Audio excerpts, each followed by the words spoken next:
Shortly, the academic procession will enter the graduation hall. When they've taken their position on stage, the national anthem will be played, and we invite you to join in the singing of Advance Australia Fair. Could you please stand for the academic procession?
Please be seated.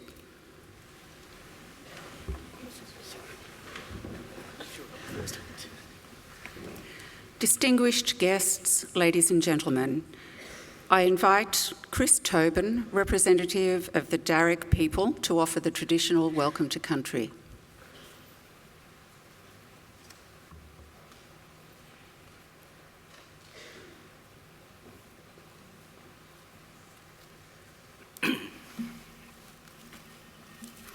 Thank you. Budru Mulinul, everyone. Good morning, and Nalawa. Welcome to the lands of the Wallamedigal. I belong to one of the local Aboriginal families of the Darug people, the traditional custodians over this part of the country. I wish to firstly pay my respects to the country and its people, and to thank the University for their acknowledgement of us and the invitation to welcome you here this morning. That invitation is important to our people and much appreciated. My family descend from Yarramundi, a respected elder and cleverman of the Burrabrongal clan during the early years of colonisation. He saw that our survival in this new world could best be secured if we could learn more about it. And so he enrolled his daughter, Bulungari, or Maria, into the Native Institute, a school set up in 1815 by Governor Macquarie, offering formal education to Aboriginal children.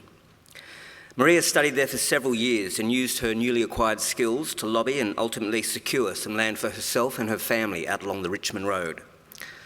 Other Aboriginal families soon joined them and became known as the Blackstown, where the present-day city of Blacktown gets its name. We are very proud of her, as I'm sure your families are of you here today. And with good reason. Your success is our success. Your advancement, our advancement. Now, that was probably better understood in more traditional times when camp groups were smaller and clans abided by strict sharing laws, which meant that the food you caught and brought back was distributed throughout the rest of the camp. Your skills and good fortune were thus enjoyed by all. Your efforts literally nourished the rest of the community, and you in turn were looked after by them. Yes, we can live quite beautifully when we work together. Our Aboriginal ancestors certainly lived well in many respects. And I use occasions like this to offer them to yourselves as a model or a benchmark on how good to expect our lives today. You see, when Captain Cook arrived here a little over 230, 40 years ago, he encountered a people whom he described as one of the happiest people he'd ever met. They were naked, they owned nothing but the tools they carried, made their shelters out of the bark of trees without cutting them down, and harvested food from the earth without excessive tilling or clearing. Now, these were not primitive societies, these were ancient cultures. There was no slavery, no armies, no rich and poor, no rents or mortgages, and no homelessness. People cooperated to collect the resources that were needed, which were then shared out according to strict Aboriginal law. Our lands were maintained with fire and responsible harvesting. Our rivers and waterways kept clean and unpolluted, with people, up until recently, drinking out of those creeks as they have done here for the past 20,000 years. So this is not a dream or an ideal. This is normal life for us, and there's no reason why we should expect less for ourselves or our children than what our ancestors enjoyed. Admittedly, there's a lot more of us. However, we're a very clever people, and there is still much magic in the world, I believe.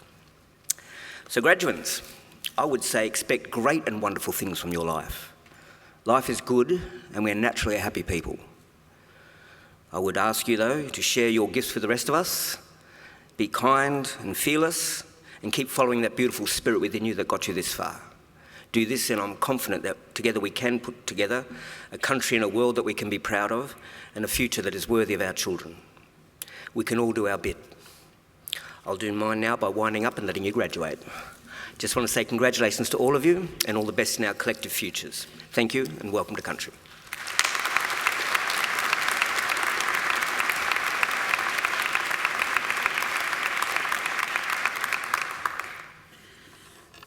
Ladies and gentlemen, I'm pleased to introduce the Deputy Vice-Chancellor Academic of Macquarie University, Professor Kevin Jamieson, who will be presiding today.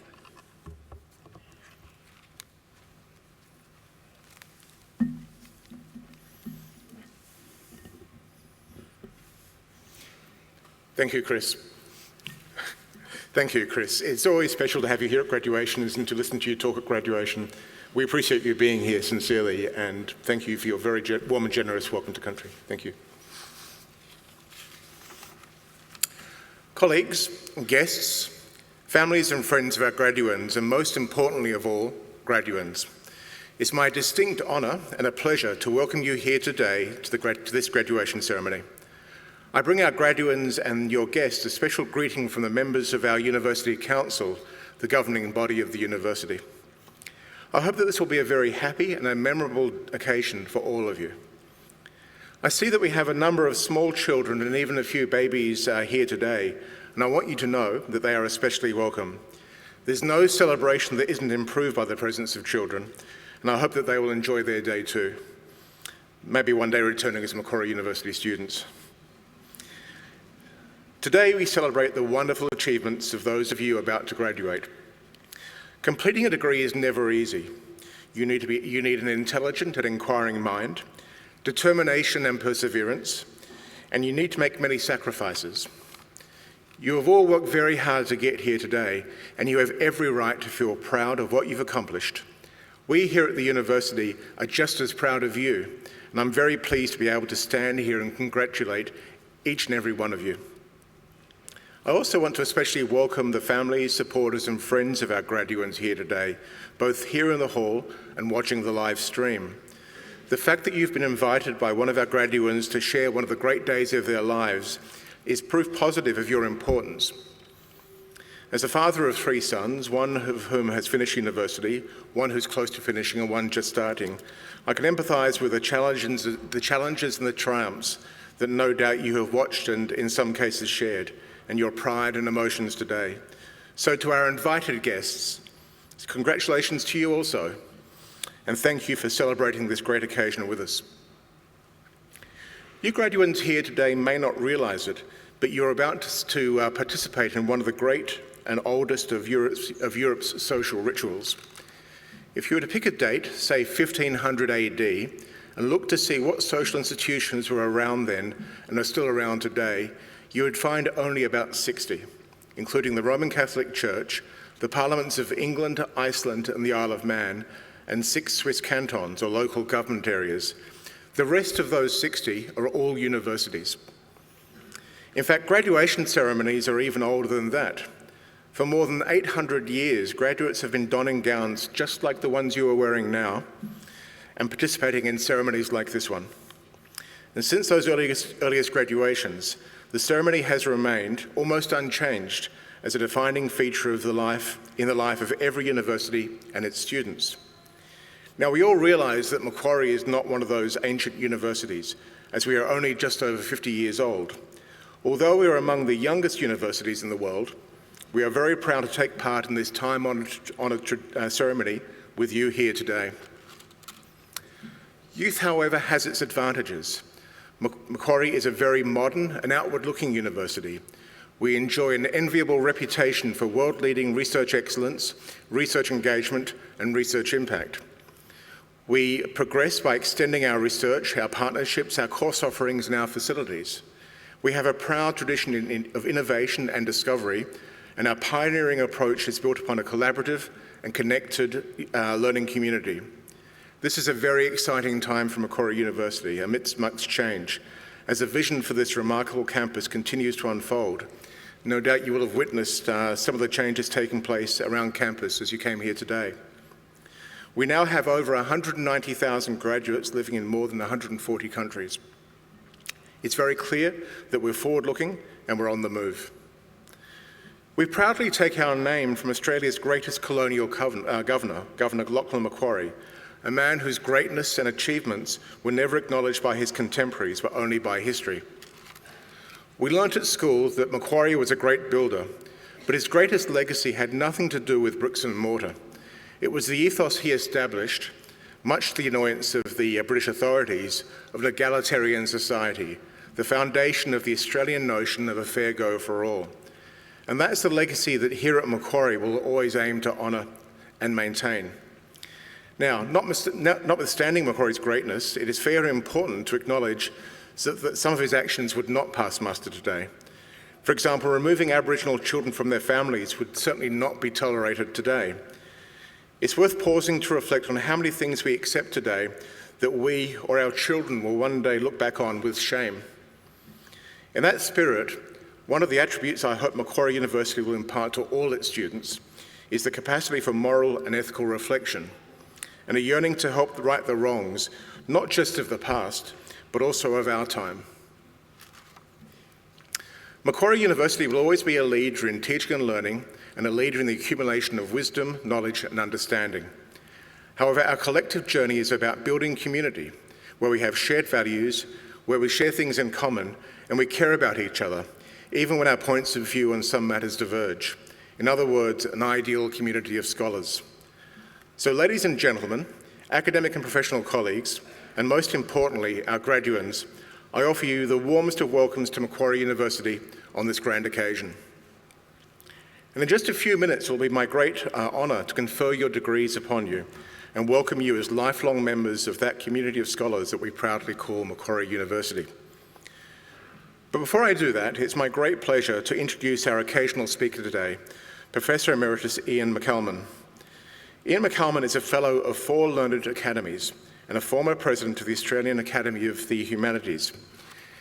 He was Director of the Humanities Research Centre at the Australian National University from 1995 until 2002, and won the inaugural Vice-Chancellor's Prize at ANU for teaching excellence. He is a former Federation Fellow and currently a Research Professor in History at the University of Sydney and Co-Director of the Sydney Environment Institute. Ian has written 3 books. His 2009 book, Darwin's Armada, was the winner of multiple prizes, including the West Australian Premier's Prize for Non-Fiction, and was the basis for the ABC-CBC TV series Darwin's Brave New World. This was followed by his 2013 book, The Reef, A Passionate History, From Captain Cook to Climate Change. His current book, currently working its way to publication, is The Grass Ceiling, a human-animal saga. Ian was presented the Centenary Medal for service to Australian society and the humanities in the study of history by the Governor-General in 2001, and in 2007 was made an Officer in the Order of Australia for services to history and the humanities. I now invite Professor Emeritus McCalman, AO, to deliver the occasional address. Ladies and gentlemen, please welcome him to the stage. Thank you.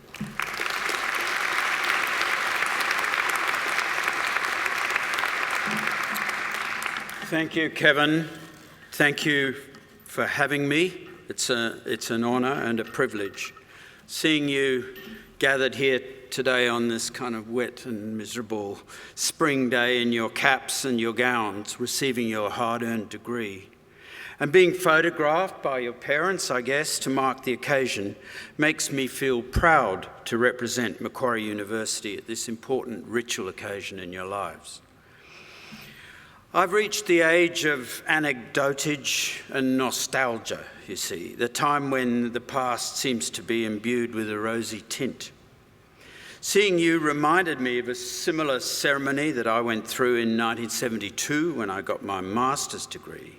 And I'm nostalgic about that year in particular because it's when I first gained my first university job as a tutor in history at Macquarie University. So I'm returning back after many years. Through being a teacher here, I also gained the source of my continuing nostalgia in the form of a wonderful boss, a lifelong mentor and friend, and the late, great Professor Jill Rowe, a wonderful historian and one of Macquarie's shining academic stars. We miss Jill enormously. I hope that you will one day feel the same gratitude and warmth about some or all of your teachers here, and about the university that's today launching your future careers. I want you to feel nostalgic because I think nostalgia can be a deeply positive and educative experience. In fact, it's the subject of my address to you today. Nostalgia gets a bad press. At best, it's regarded as trivial and self-indulgent. At worst, a kind of pernicious form of escapism that detracts from the hard realities of existence. See, I need glasses, so helps the nostalgia. Anyway, it's often treated by other people as the opiate of the psyche, connected to ageing, as something I've just confessed to. What is nostalgia exactly? The Oxford English Dictionary gives the word a Greek derivation, a compound of algos and nostos, and it means literally the pain of longing to go home or to return home, or homesickness. On this definition, it's a kind of pain that we've all experienced at some time or another in our lives. For centuries, it was actually seen as an actual disease that you got that afflicted your body and mind when you were away from your home or your workplace for too long. Black humour or melancholia was supposed to ooze through your body and bring floods of despair and accompanying danger of madness. Cook, on his voyages to the southern oceans, wrote that it usually gripped his crew after a couple of years at sea. And he tried to ward it off by having them drink plenty of rum and dance to the tunes of a blind fiddler. If ever you feel nostalgic, that's the recipe. I had occasion to experience this form of nostalgia about 20 years ago when I was recruited by the BBC to be a historical advisor and a participant on a TV reenactment of Captain Cook's first voyage up the east coast of Australia, through the Great Barrier Reef and on to Indonesia. It was to be done as nearly as possible under 18th century conditions. Our bare-torsoed director called it extreme history, and he believed it was going to become the rage. You can thank your lucky stars it hasn't. 21st century innocents like myself had to simulate the ordeals of the past, so that if this hairy-chested director ever comes around trying to recruit you for a Ned Kelly series, I advise that you give it a miss. He'd insist that you were actually hanged in the gallows. It was bad enough on the ship. There were 50 volunteer crew, mostly young and fit and glamorous, the sort that look good on television, and a handful of invited experts, historians, navigators, and botanists. These tended, like me, to be rather longer in the tooth. A few of the experts were given cabins and special treatment, but the historians had to work as able seamen, an emblem of our status. What was it like? In a word, utterly horrible. We worked like dogs, we slept like fruit bats in hammocks 14 inches wide, and climbed like monkeys 150 feet up the rigging without any security to hoist and lower heavy canvas sails. At meals, we ate unbreakable ship's biscuits, so hard that they even defeated the reef sharks. They'd be snapping at them and shooting out of their mouths. We ate tinned sauerkraut to prevent scurvy, and pickled pork so salty that it made us retch. It's true that no one got scurvy, but we did all get nostalgia. It took about 2 or 3 days. We were gripped by longing for the delights of home. Some missed their lovers, spouses, or children, some their parents, friends, and pets, some the consolations of daily existence like hot showers, wine, coffee, tea, those kind of friendly things. And everyone pined for a proper bed and decent food. On watches at night, we used to torment each other with descriptions of meals that would make us weep for longing. Home seemed the perfect place. Here was horrible. Even though we were at the time sailing in the Great Barrier Reef over beautiful incandescent sea, past lovely islands and gorgeous beaches. Well, not long after this experience, I published a book about Charles Darwin called Darwin's Armada.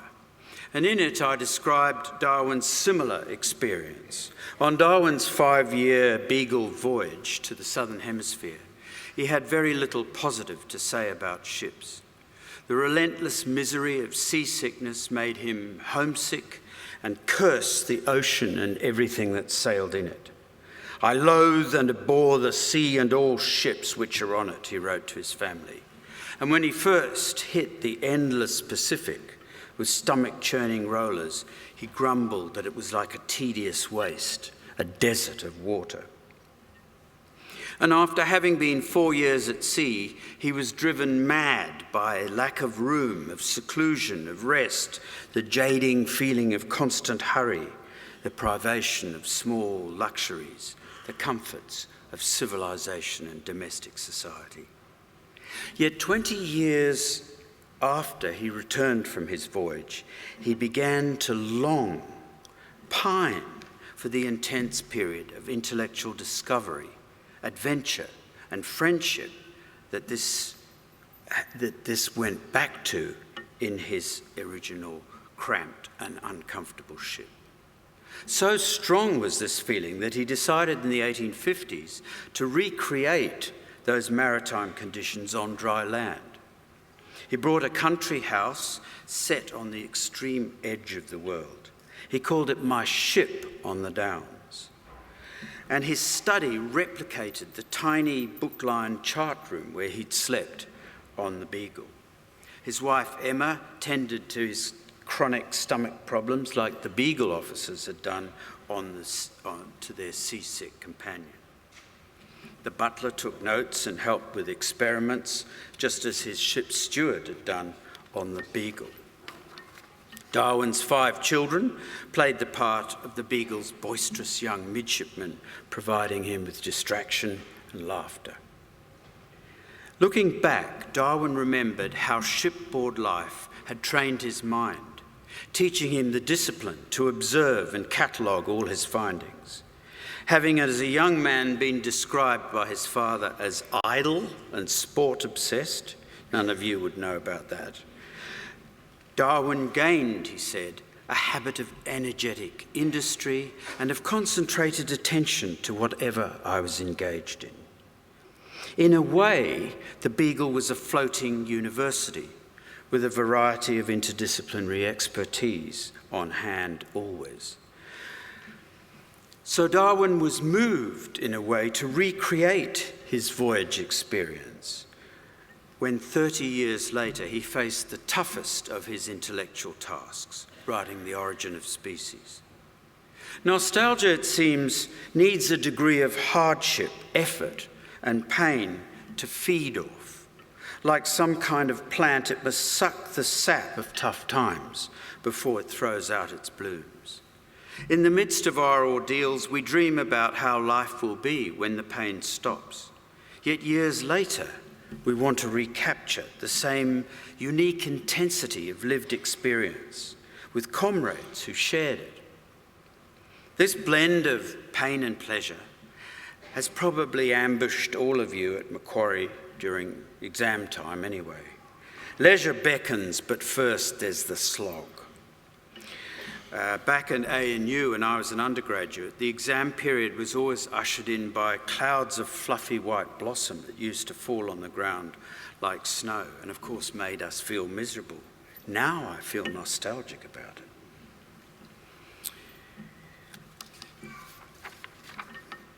It reminds me now of the reward that comes after all your hard work, the reward of the celebration of this ritual, and I hope a lovely golden summer, with the buzzing of blowflies, balmy evenings with mozzies, inane chatter of cricket commentators, and the exhilarating feel of a cold can in your hand. Anyway, we sailors on the Endeavour went through the same cycle. For the first few weeks after the voyage, we indulged every conceivable missed pleasure: silk sheets, hot showers, Belgian chocolates, ruby Cabernet. But then, would you believe, people started contacting each other, saying they missed being at sea. They pined for the stuffy forecastle, the toughness of the shipboard routines, but above all, the comradeship of others who shared this endeavour with them. The French dramatist Émile Augier, who coined the term, was the first to notice that nostalgia went hand in hand with effort and pain. He called it la nostalgie de la boue. He said that a duck, an old duck who lives in the end of his life with the beautiful swans on a warm, limpid pool, perversely longs to go back to the icy mud of his youth.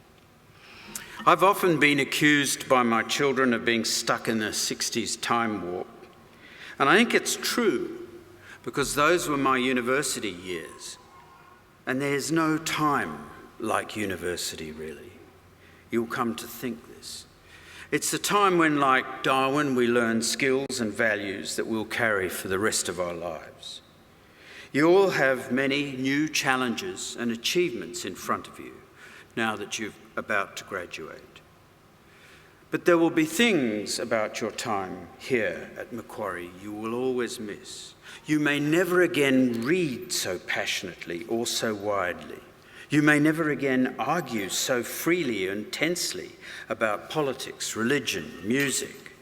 You may never again be so cynical and so idealistic, so frenziedly hard-working and so torpidly idle. You will never again, you will be able, you'll never again be able as you are now to count out your life in coffee spoons. Above all, you may never again make friends quite like those at university. There'll be reunions punctuated by music you haven't heard for years, gossip about people whom you hope have aged far worse than you have, and there will be gales of helpless laughter about the old days and tearful farewells when you part. And your uni friends will always look after you. Old shipmates do that, as Darwin discovered. So what's my concluding message to you all? I suppose I'm urging you to let a little warm nostalgia into your lives. Savour the pleasure of this moment. You've earned it. So have your families, your teachers, and your friends. Snap freeze your university memories. Put them on the shelf if necessary for 20 years' time when nostalgia comes crashing in. And when it does, I urge you, when you feel those bitter-sweet tears pricking at the back of your eyes and an inclination to leave some money to the university, don't hold back. Remember that universities have souls too, and they too look back with sweet, sad longings to the days when money was abundant, workloads were modest, and hope sprang eternal. Thank you very much.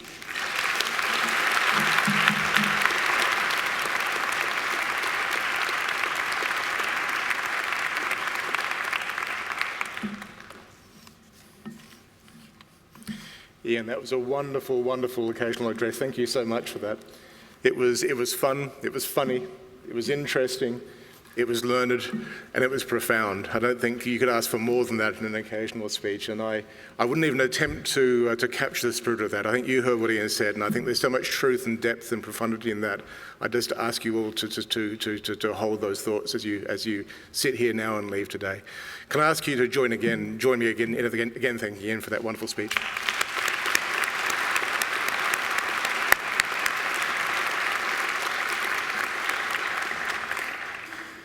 As Deputy Vice-Chancellor Academic of Macquarie University, I especially look forward to presiding at ceremonies such as today's and conferring degrees on those who have complied with the university's requirements for their awards.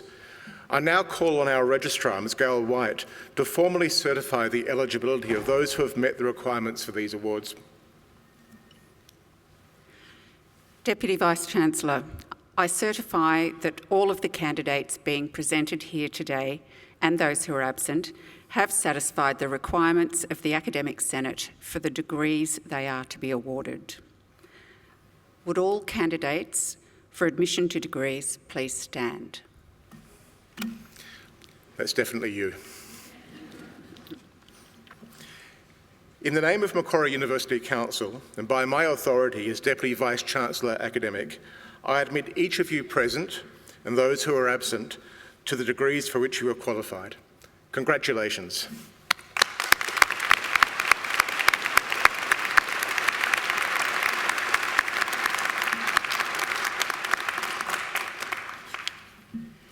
Graduates, please be seated.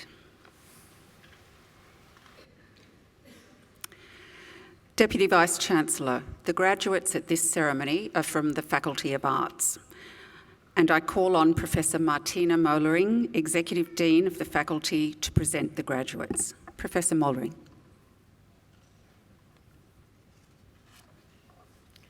Deputy Vice-Chancellor, the Faculty of Arts at Macquarie University consists of 400 staff and over 8,000 students across 12 departments, which range from ancient and modern history, Indigenous studies, through to law, politics, international relations, anthropology, sociology, geography and planning. The breadth of disciplines offers excellent opportunities for both students and staff to tackle complex problems across traditional boundaries. The faculty ranks highly in international rankings, and it hosts 2 university research centres, in ancient cultures and archaeology and in philosophy, as well as a community radio station, the Australian History Museum and the Museum of Ancient Cultures. These museums hold the largest collections of ancient coins and papyri in the Southern Hemisphere.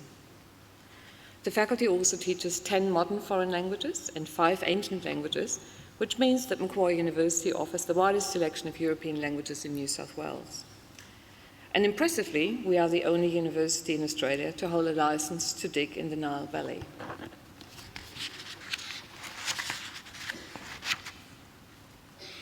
Deputy Vice-Chancellor, I present to you the graduates from the Faculty of Arts whom you have admitted to degrees. I present the graduate admitted to the degree of Bachelor of Commerce, Professional Accounting with the Bachelor of Laws with Honours. Danielle Crow.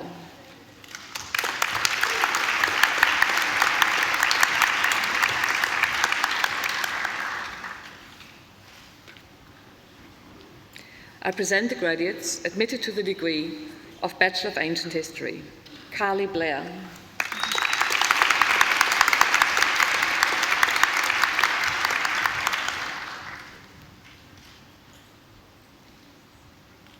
Yasmin Goodwin.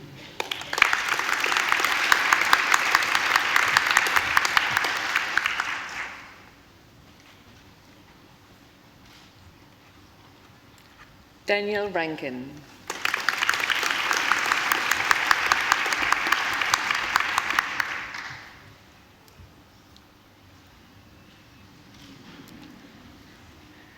Zoe Sims.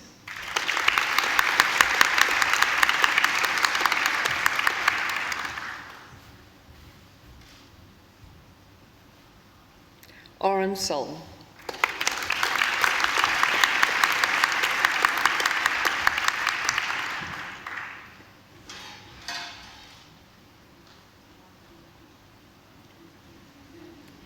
Caleb Woods.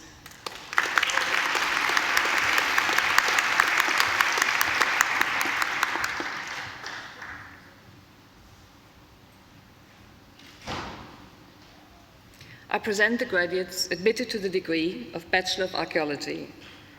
Gemma Clendenning.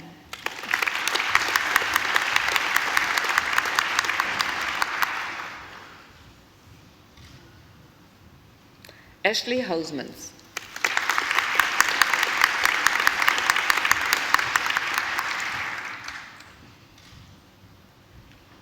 Caitlin Thomas.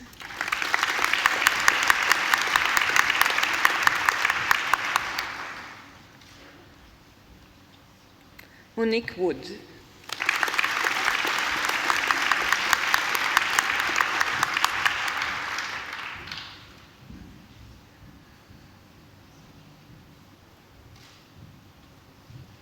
I present the graduates admitted to the degree of Bachelor of Arts.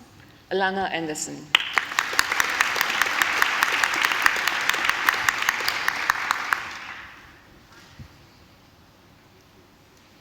James Belzer.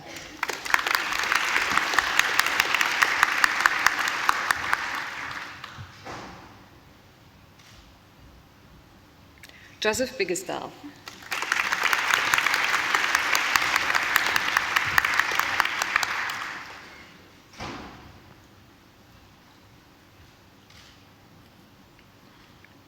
Claudia Borton.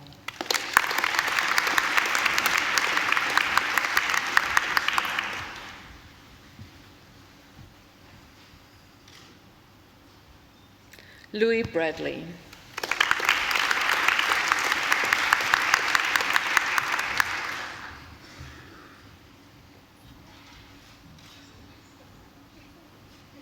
Holly Challenger.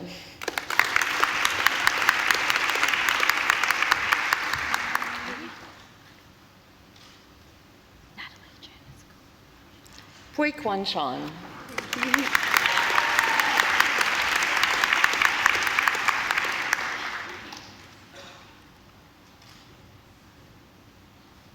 Patricia Chant.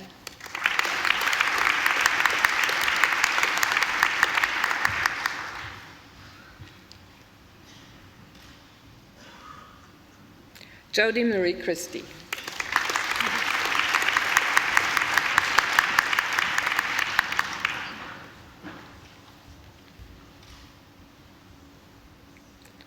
Rika Diemer.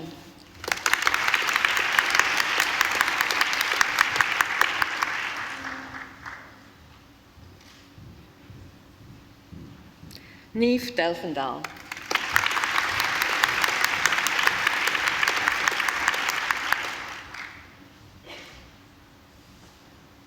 Savannah Fowler.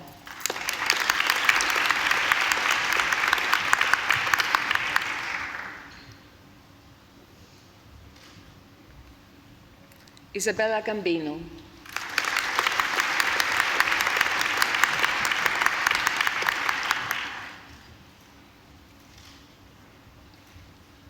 Micah Gonzalez.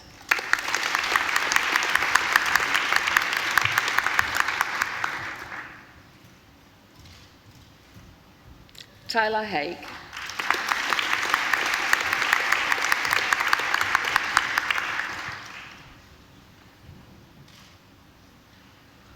Elizabeth Hayward Brown.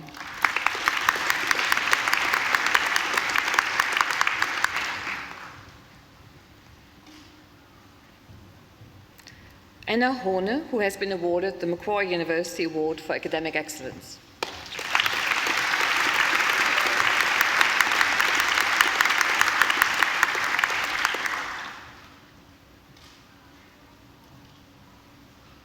Marilyn Hood.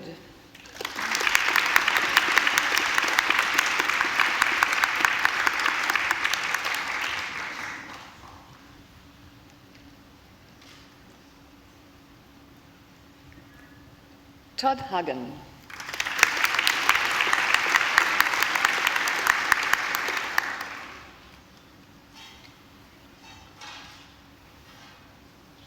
Peggy King.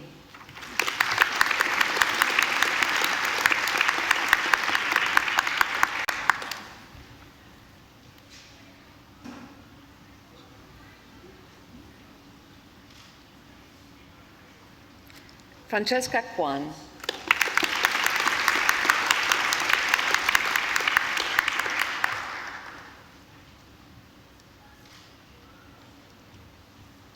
Piers Lam.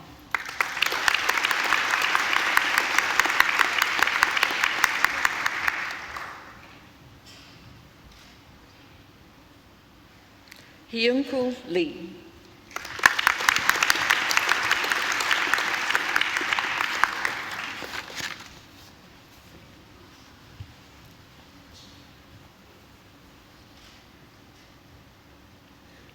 Samantha Marshall.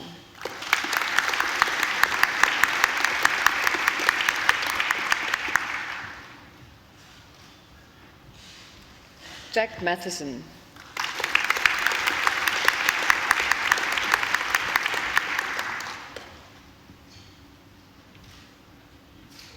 Elliot Nichols.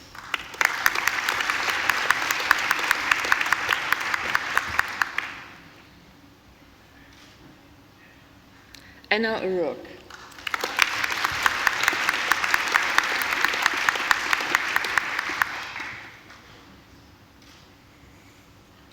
Jacqueline Powell.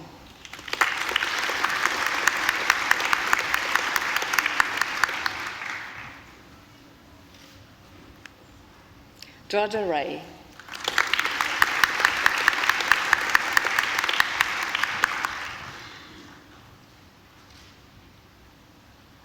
Stephanie Robson.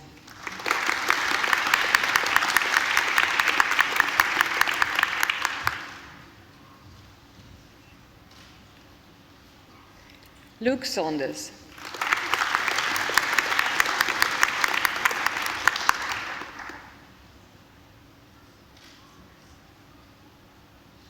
Adam Zerming Shi.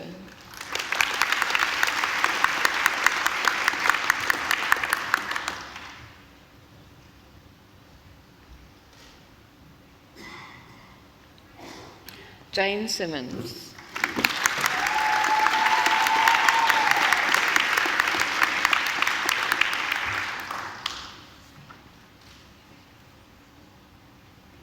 Natalia Tracy.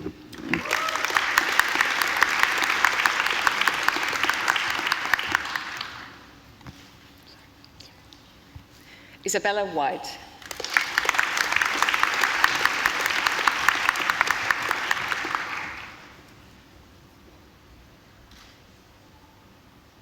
Thomas Wilson.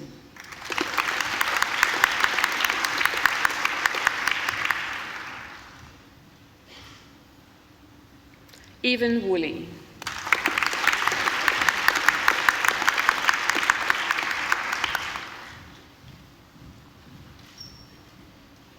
Adam Wright.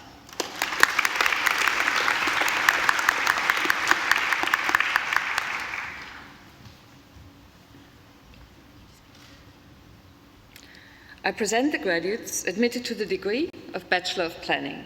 Thomas Burns.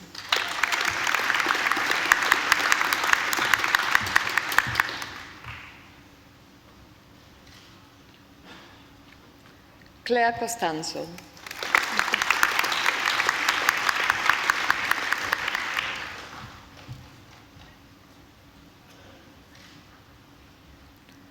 Connor Francis.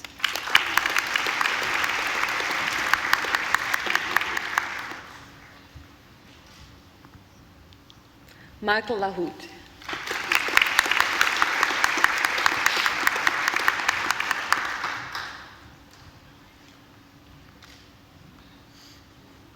Jeremy Martin.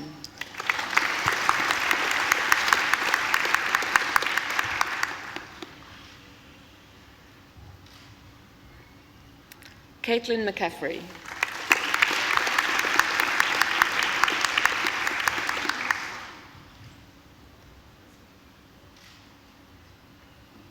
Matthew Salamone.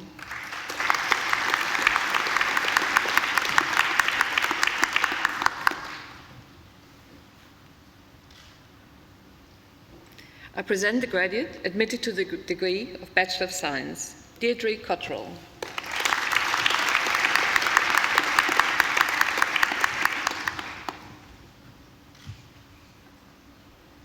I present the graduates admitted to the degree of Bachelor of Security Studies, Prue Albury.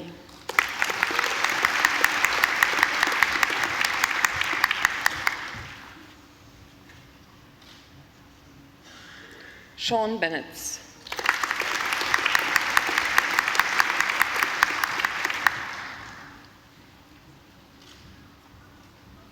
Isabel Brown.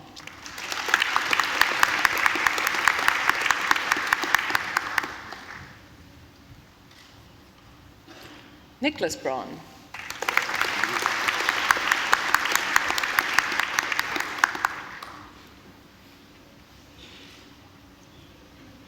Natalie Carr.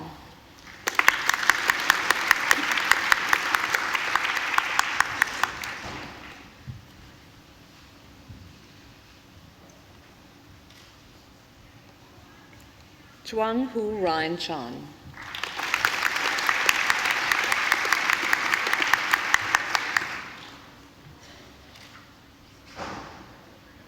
Shanice Kotasa.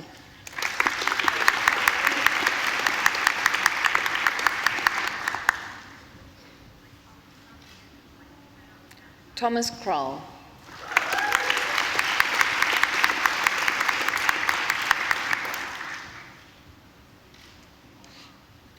Jaron Fernando.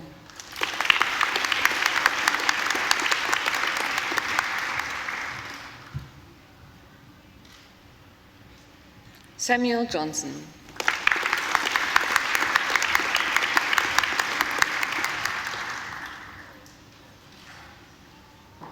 Jessica Kadir.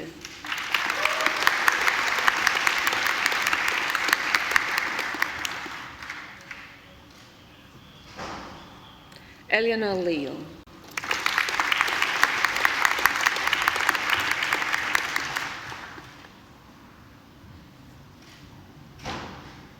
Chantal Mannion.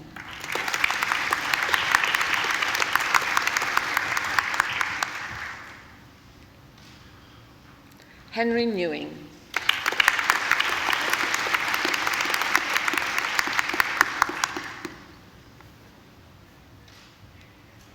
Benjamin Rawls.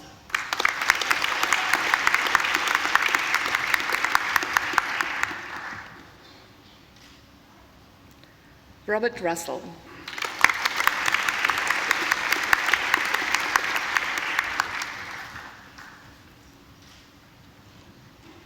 Maxim Trethewey.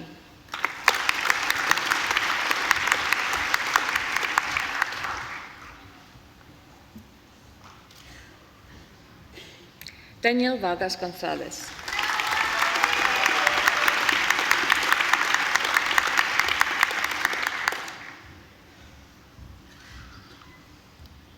Courtney Walker.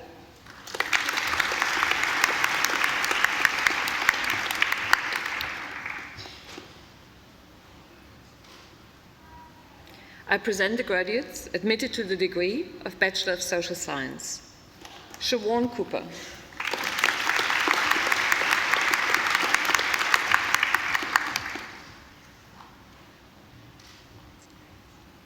Elizabeth Dahl.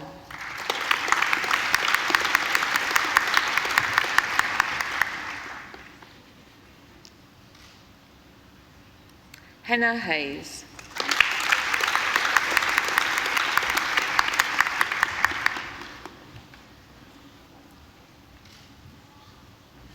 Tara Hoy.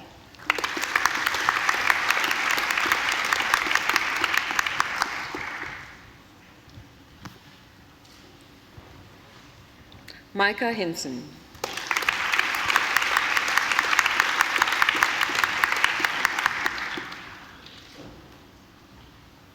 Warwick Kennedy.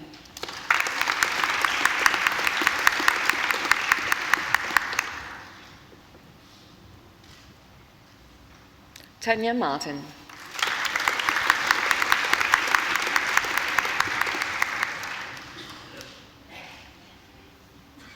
Michael Newman.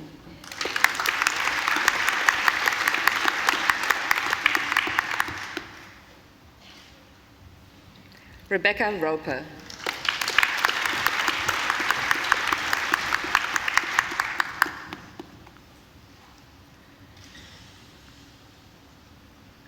Nichapa Huengongungsom.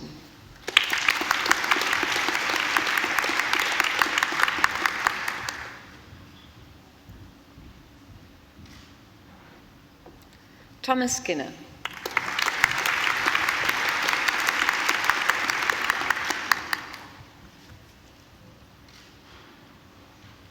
Lucy Vieira.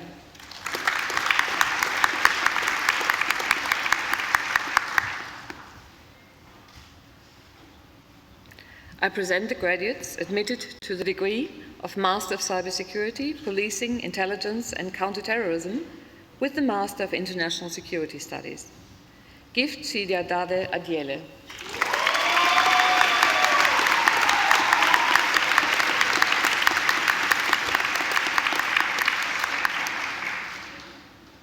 Michael Efe Akata.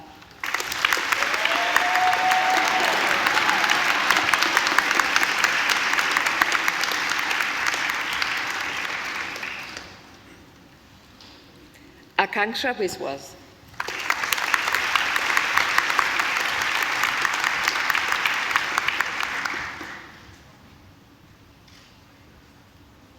Harley Lim.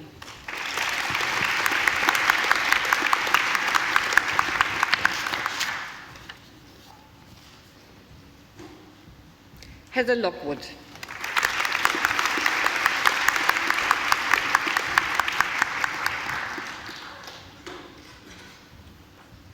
Judinan Tamarongwit.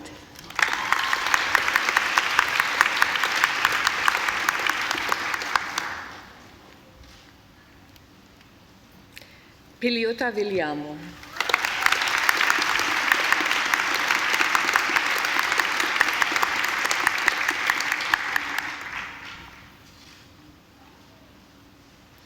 I present the graduates admitted to the degree of Master of Policing, Intelligence and Counterterrorism with the Master of International Security Studies. Antonio Rafael Echeverra Eljach.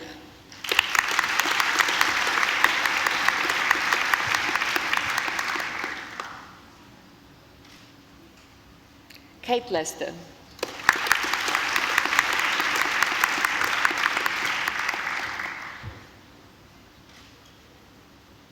Michael McDermott.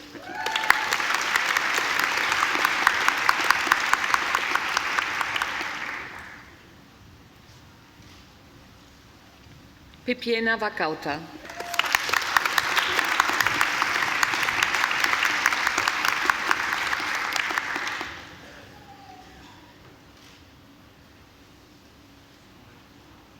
I present the graduate admitted to the degree of Master of Arts. Mary Chan.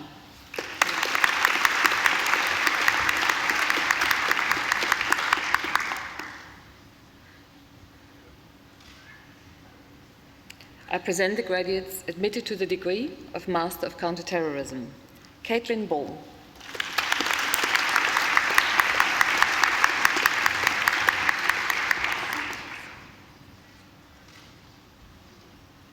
Roshan Pillai.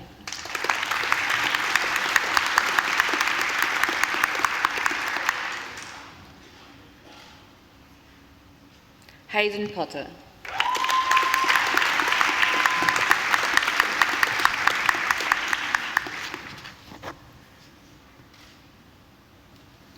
I present the graduate admitted to the degree of Master of Criminology. Rina Wayono.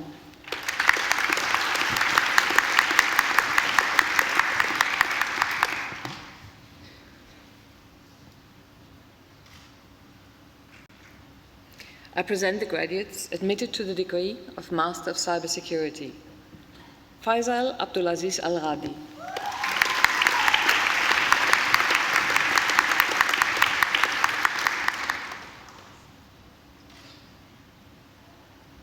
Hannah Gately.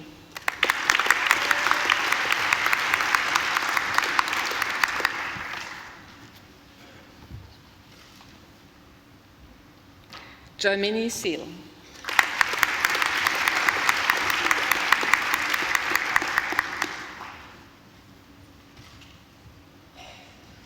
I present the graduates admitted to the degree of Master of Cybersecurity, Policing, Intelligence and Counterterrorism. Nicholas Krish.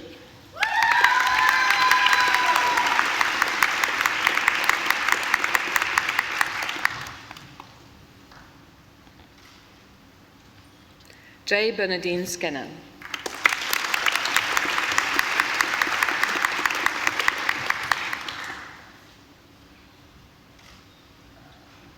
I present the graduates admitted to the degree of Master of Development Studies. Swastika Arial.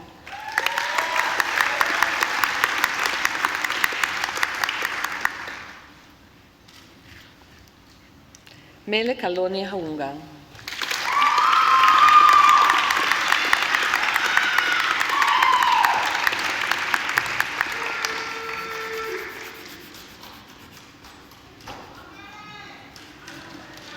Jane Walter.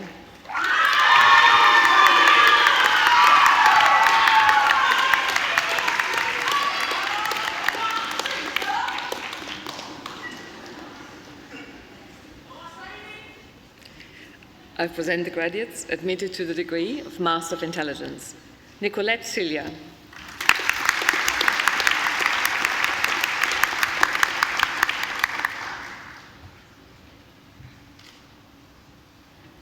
Bridget Jamal.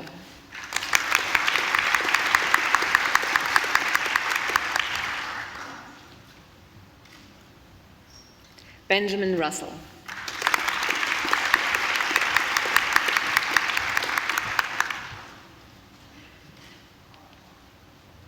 Christian Tweedy.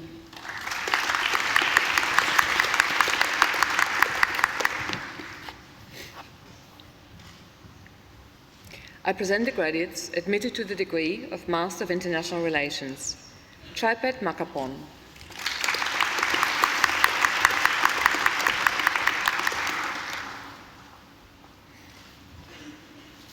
Nadine Kyla Mirasol.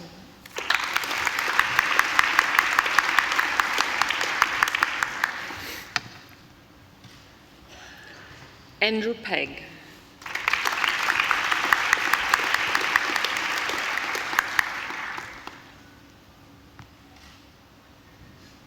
Burak Yüksel.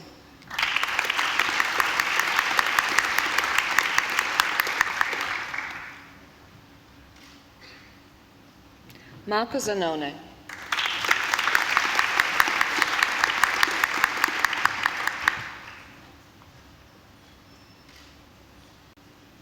I present the graduate admitted to the degree of Master of International Security Studies, Kim To.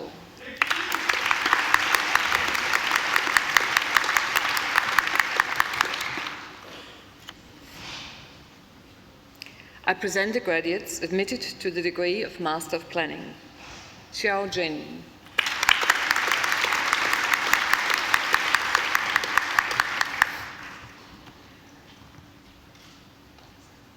Shuo Fan Zhuang.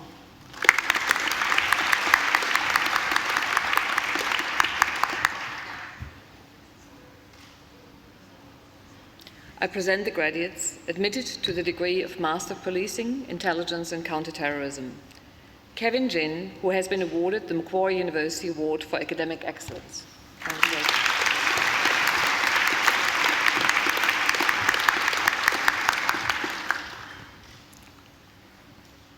Randolph San Pedro Loyola.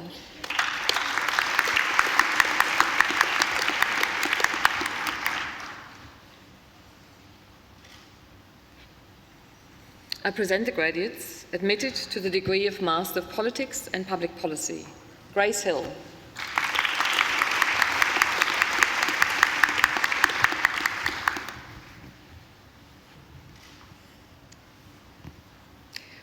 Monica Muschal.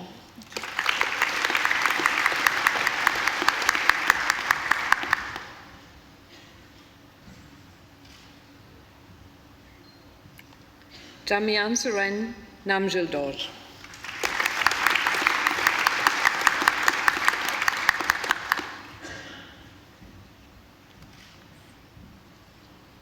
I present the graduate admitted to the degree of Master of Security and Strategic Studies, Marcel Neuhoff.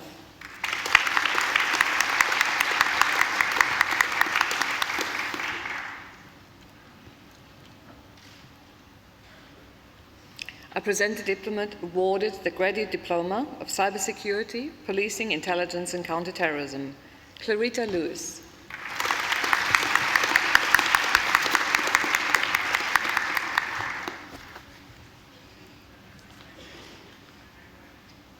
I present the diplomat awarded the Graduate Diploma of Policing, Intelligence and Counterterrorism, Gillian Reed.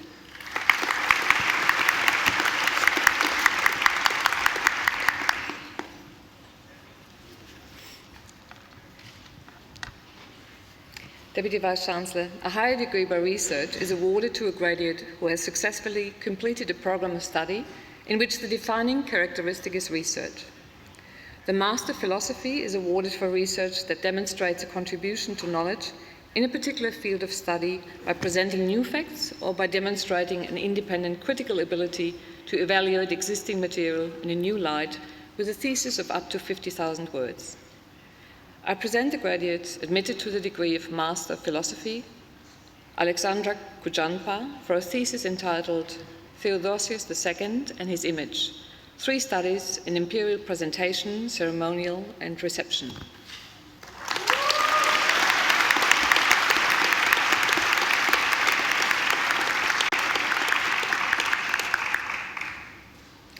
Our Master of Research is a 2-year, full-time equivalent research training degree consisting of research-based coursework, postgraduate research training, and a major research project.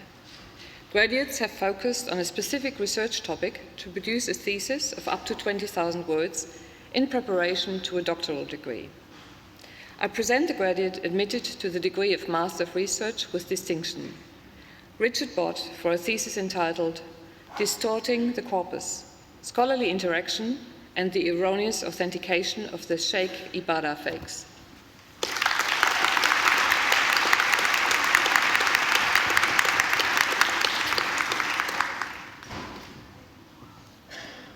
I present the graduates admitted to the degree of Master of Research.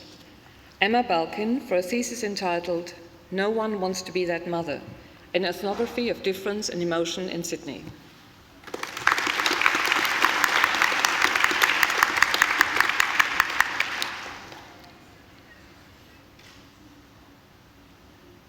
Luke Bergen for a thesis entitled Legitimacy and Dynastic Ambitions in the Later Roman Empire, AD 284 to 324.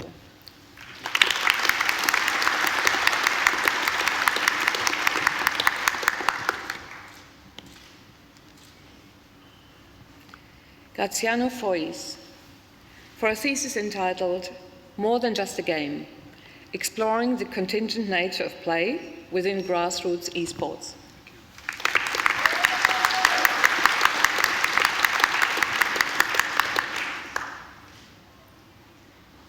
Lorenza Irene Griffin for a thesis entitled Cosmetic Surgery, Curating Race and Bromance in Cali, Colombia.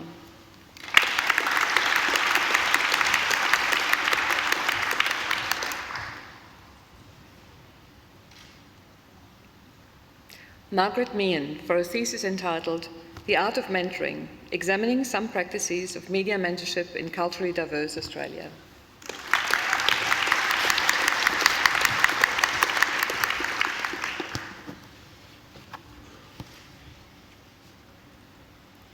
Renee Riscala for a thesis entitled Shadows in the Hidden Chamber, a study of the Shu'in in funerary texts and art of ancient Egypt.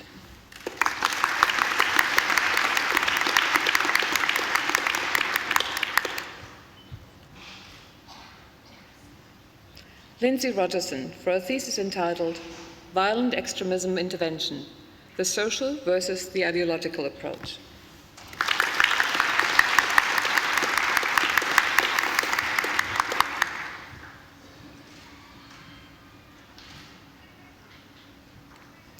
Ryan Spinks for a thesis entitled The People Will Kill, Destroy and if possible exterminate every black in the island, a case study of massacre in Tasmania's Black War 1826 to 1828.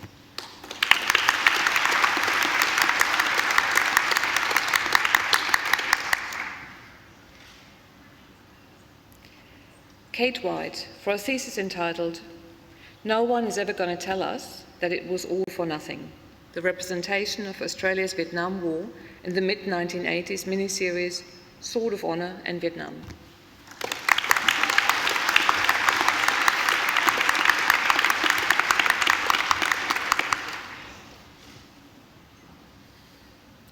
The Doctor of Philosophy is awarded to graduates who have demonstrated the capacity to conduct research independently by forming a distinct contribution to the knowledge of the subject and to afford evidence of coherence and originality shown either by the discovery of new facts or by the exercise of independent critical power. Deputy Vice-Chancellor, I present the graduates admitted to the degree of Doctor of Philosophy. Dr. Charles Barnett for a thesis entitled Cultural Integration, Social Change and Identities in Late Iron Age and Roman Liburnia.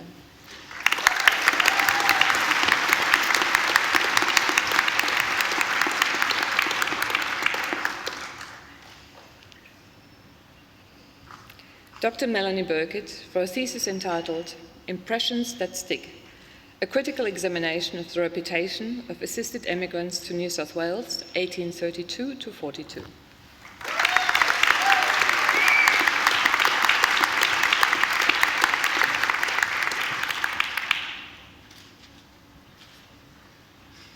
Dr. Adalia Dragici for a thesis entitled Remote Warfare and Warfare via Remote, Shifting Civil-Military Relations and Cultural Experiences of War in the US from Vietnam to the Gulf.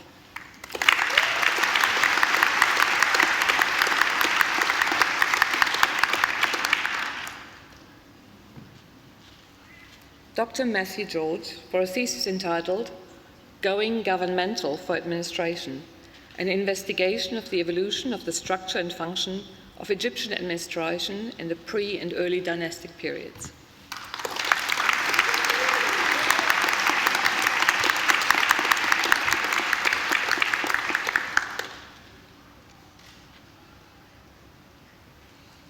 Dr. Max Harwood for a thesis entitled Man-Made, Nationalism, Military Service and Masculinity in Istanbul and Tel Aviv.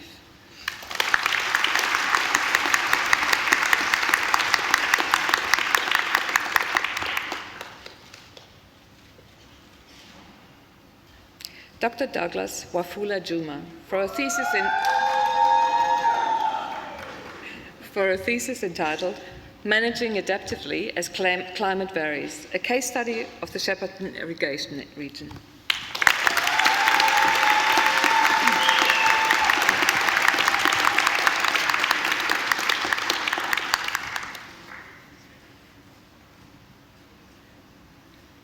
Dr. Rupafatso Moyo for a thesis entitled Connecting People and Nature in the Kavango-Zambezi Transfrontier Conservation Area, a study of power, scale, and multiple perspectives in southern Africa.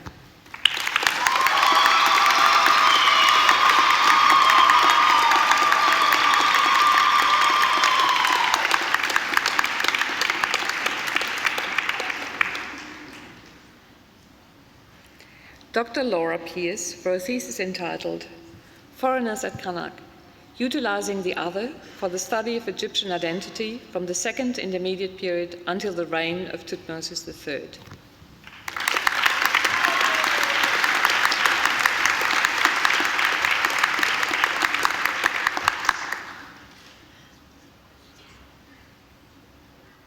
Dr. Abdullah Fairouche for a thesis entitled Intelligence-Led Policing, Interpretation, Implementation, and Impact.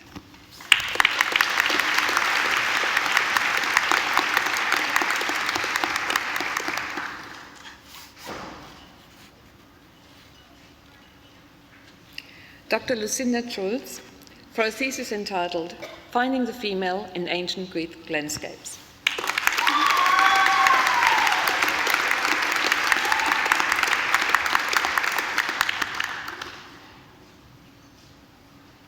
Dr. Laura Soden for a thesis entitled Woman in Early Imperial China, the Socio-Political Forces and Gender Norms Surrounding Elite Women in the Han Dynasty.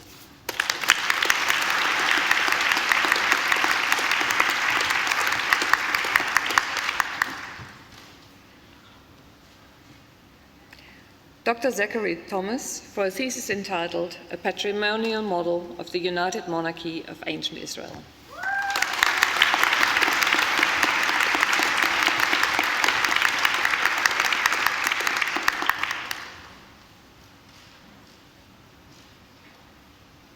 Deputy Vice-Chancellor, that completes this morning's presentation of graduates from the Faculty of Arts.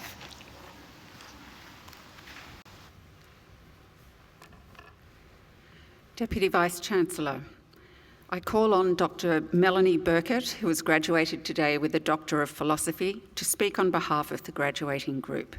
Dr. Burkett.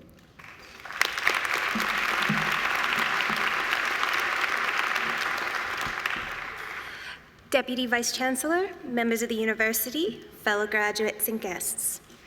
My PhD thesis examined working-class immigrants from Britain and Ireland to New South Wales in the early 19th century. And as I'm sure you can tell from my accent already, I myself came to Australia as a migrant. Nearly 2 centuries separated me and my subjects, but I could still see parallels in our experiences. Henry Parkes, the future Premier of New South Wales, immigrated in 1839.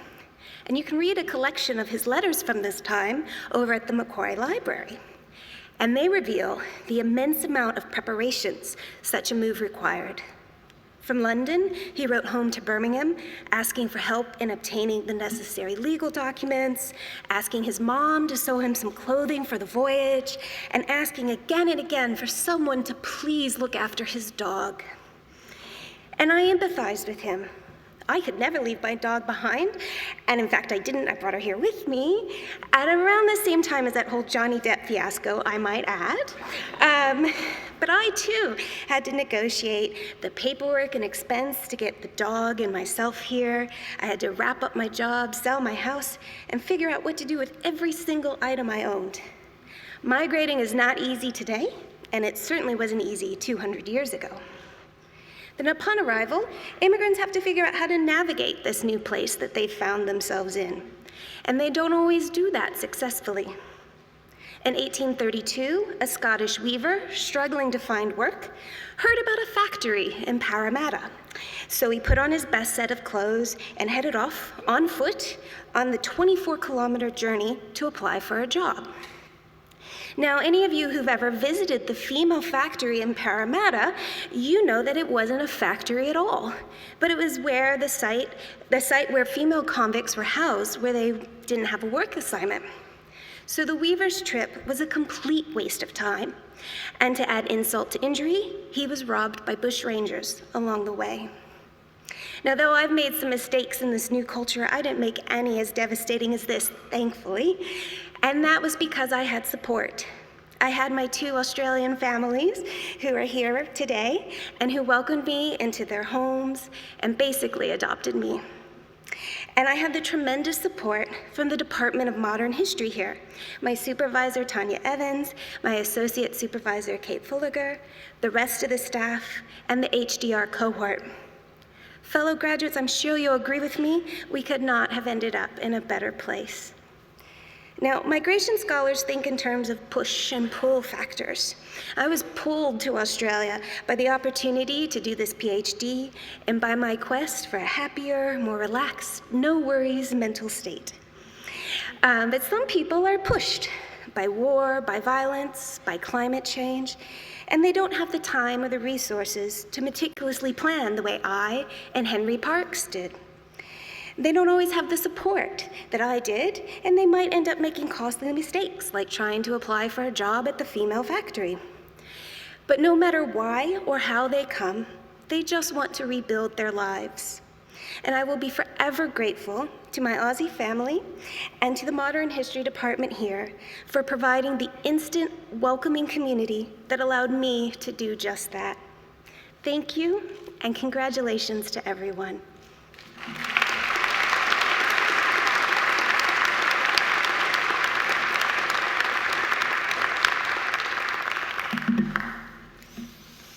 Thank you, Melanie, for your reflections, your time here at Macquarie, and congratulations to you.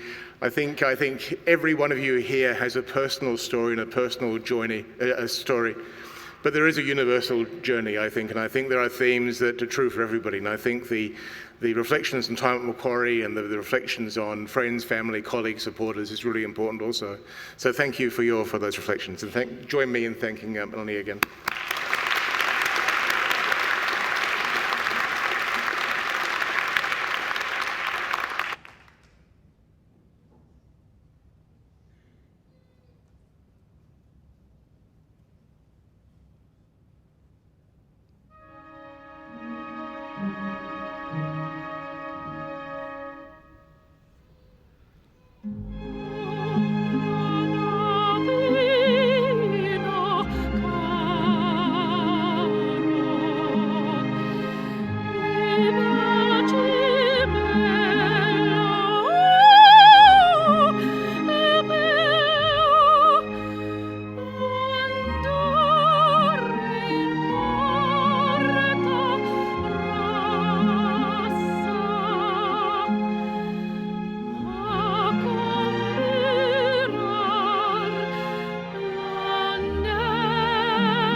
Ladies and gentlemen, that wonderful voice belongs to Ms. Angela Brewer. We're very lucky to have Angela join us at graduations, and I think you'll agree that she adds something very, very special to our ceremony. So please join me in thanking her again for that performance.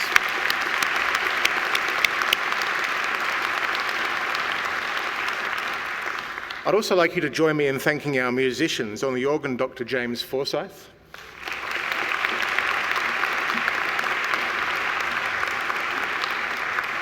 And on the transverse flute, Dr. Chai Chung Ning.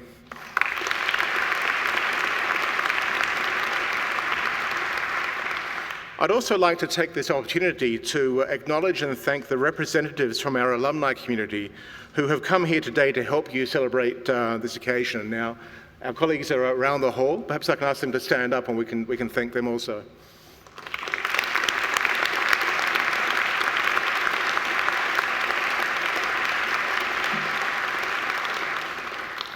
Graduates, this ceremony marks a change in your relationship with Macquarie University, but it's certainly not the end of your association with us. From today on and for the rest of your lives, you are part of the bigger Macquarie family, which is our alumni, and part of the network of over 190,000 Macquarie alumni spanning the globe. We will keep in touch with you through our Alumni Relations Office and hope that you'll come back here to attend alumni events, to undertake more study, or just to enjoy our beautiful campus. Graduates, the award of a university degree carries many opportunities and privileges, but like all privileges, it carries responsibilities. I'd like to finish with some thoughts for you to take away. I urge you to commit yourselves to a program of lifelong learning and inquiry. And I'd like to urge you to set ambitious goals for yourselves. And I'd like you to urge you to continue the hard work that has already brought you so far. However, I also want you to think about how you can help others along the way. You don't have to do much sometimes to make a difference in someone's life. And you don't need to be a Nobel Prize winner to change the world. Sometimes simply a kind gesture or a kind word can mean an enormous amount to a recipient. So I urge you to always give thought to what you can do to others along the way. I also challenge you to continue to exercise sound judgment and initiative, and to always be generous in offering practical advice and wisdom to those you meet on life's journey. My hope is that as graduates of Macquarie University, you will use what you have learned here not only for your own benefit, but also for the betterment of your communities. And in all you do, I charge you to uphold the good name of Macquarie University. Finally, I hope that you will always remember the people who have helped you along the way, many of whom are here now or are watching. So to acknowledge their contribution, I'm going to ask you to do a few things. First, I'd like all our new graduates to stand up. What I'd like you to do now is to turn around and place your testamers on the seats behind you, and to turn around and face your families and your friends. And now I invite you to give them a mighty round of applause.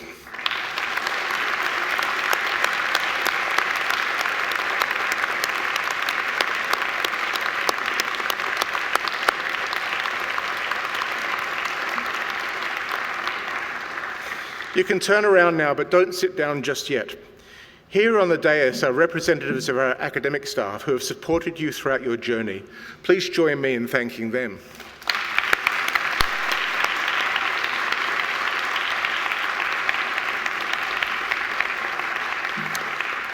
Graduates, again, please remain standing, but do pick up your testamers from the seat behind you as we'll soon be leaving. So to the newest graduates of Macquarie University, my warmest congratulations and every best wish for futures filled with success, satisfaction, and most importantly, with happiness. Now might I ask everyone to stand? Shortly I will lead the official party out to be followed by the graduates. I then invite you all to follow the graduates down to the marquee for light refreshments.